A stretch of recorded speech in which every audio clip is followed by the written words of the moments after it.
நான் மரண இருளின் பள்ளத்தாக்கில் நடந்தாலும் பொல்லாப்புக்கு பயப்படேன். ஆண்டவர் சொல்லுகிற பொல்லாப்பு நம்மை வந்து அணுகாது.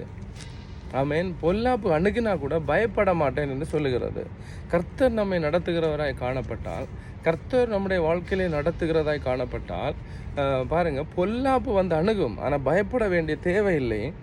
தேவர் என்னோட கூட இருக்கிறீர், ஆண்டவர் என்னோடு கூட இருக்கிறார் என்ற அனுபவம், ஆண்டவர் நம்மோடு கூட வாசம் பண்ணுகிறார் என்கிற அனுபவம் நம்முடைய வாழ்க்கையில் காணப்பட்டால் நிச்சயமாகவே பாருங்க, பொல்லாப்பு வரும். உலகத்தின் சூழ்நிலைகளிலே, பல கடினமான சூழ்நிலைகளிலே கடந்து போக வேண்டிய காரியங்கள் கடந்து வரும். ஆனால் ஆண்டவர் நம்மை நடத்துகிறவராய் காணப்படுகிறார். ஆண்டவர் நம்மை பலப்படுத்துகிறவராய் காணப்படுகிறார். உமது கோலும் உமது தடியும் என்னை தேற்றும் என்று ஆண்டோடைய வசனம் சொல்கிறது. உமது கோலும், ஆண்டவருடைய வார்த்தை, ஆண்டோடைய வசனம் நம்மை தேற்றி நடத்தும். அவர் பேசுகிற ஆண்டவராக இருக்கிறார். நாம் ஆராதிக்கிற தேவன் பேசுகிறவர். நாம் ஆராதிக்கிற தேவன் நம்மோடு கூட வாழ